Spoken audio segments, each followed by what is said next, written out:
All right, we need to decouple from China, so says my next guest. He's exactly right. Jarrett Stepman is a Daily Signal columnist, author of The War on History, The Conspiracy to Rewrite America's Past, and unflatteringly so, I should say, as well. Jarrett, nice to have you back on the program. Oh, thank you very much. Good to be back. Always good to see you. So the great decoupling here, and there's some pain involved, but, you know, the stock market had some bad days, but it's been pretty consistent over the last several. No big ups and downs. But I just saw, and maybe you know this, 245% is where the tariff is on some products now with China. 245. At some point, you have no trade at all. Is that number accurate? That appears to be accurate, at least on some items. I mean, I think this is sort of part of Trump's plan. As the Chinese escalate, we're going to escalate too. And I think he is intending to put larger barriers up on Chinese goods, if that means maybe even making it even higher than that. I mean, it started off in below 100%, and people thought that was shocking. This is, I think, it's doing what Trump promised to do. I mean, that's what I wrote about when I wrote about the need to decouple from China. This is very much a part of it. I mean, I could definitely see those numbers going even higher, especially on select Chinese goods.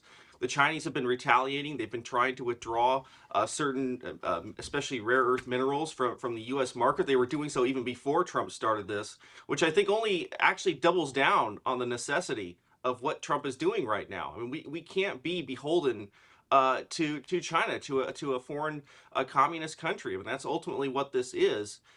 Trump is resetting the system, something that we should have done a long time ago. I would say it's sort of comparable to an addict now getting off of a drug, and there's going to be some short-term pain because of it, but it's necessary in the long term for the long-term health of the United States. We can no longer be dependent on communist China for all of our goods, it seems. I mean, can you buy anything almost in the stores these days that isn't made in China? You know, that's just been the reality for a long time. Yeah, I saw something, Jarrett, here. It's been a couple of weeks, but I did see a headline flash through from Amazon saying that they were going to discontinue a number of their products from China. That would obviously hurt the Chinese. And look, the Chinese economy is not nearly as robust as they would have the world believe. They claim 5% and 6% growth. Nobody believes that. And that was before all of these tariffs set in.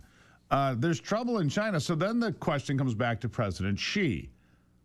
Can he survive this? Look, he's systematically eliminated most of his rivals, all of the competition. There's no clear succession now because he got rid of that inside the Chinese Communist Party.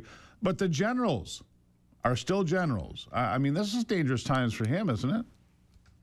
It is dangerous times for him. It's interesting because I think many people think that Americans are going to blink first in these negotiations in general. And I'm not sure if that's true anymore because in China, there's been an expectation now of, well, we're going to rise. We're going to continue to rise. The economy's growing. If that stops and China suddenly can't trade its goods, which it's sold at under market values, where its ports are filling up with piles and piles of the goods they want to sell on the world market, their economy starts to slow down.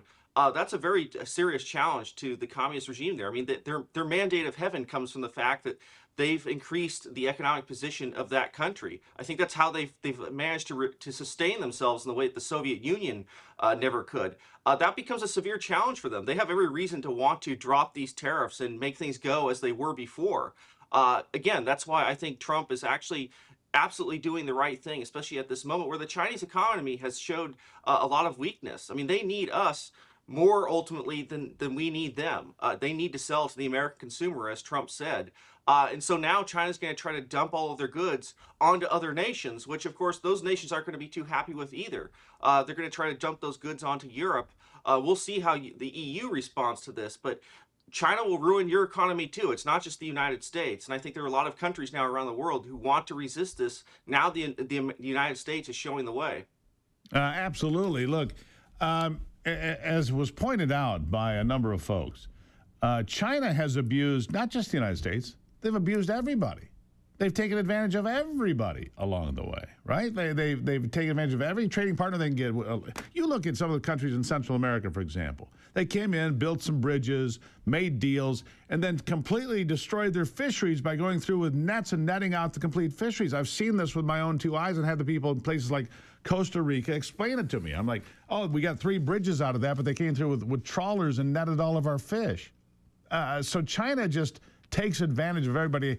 I think the world is having a refreshment moment, going, oh, we can stand up to China. I think it's not just America going, hey. I think it's the rest of the world too. What do you think?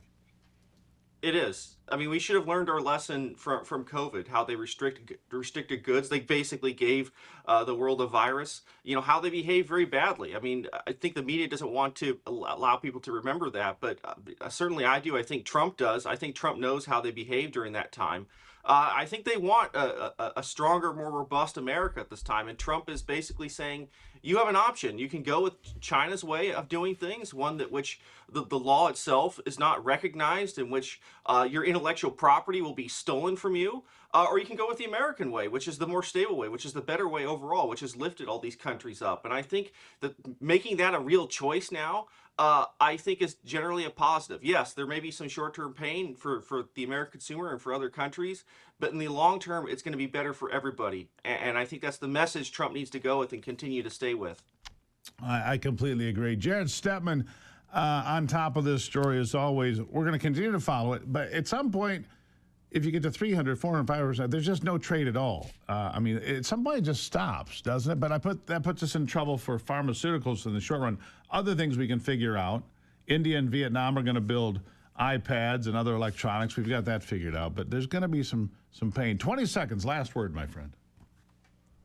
Yeah, this is just a long time coming. During the Cold War, we didn't let the Soviet Union into the global system of trade.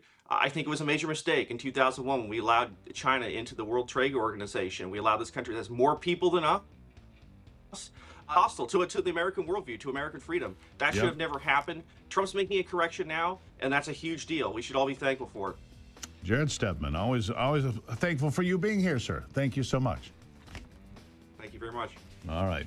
Still to come, the American Culture Project, mobilizing voters around the ideals of freedom. That's still on the way here.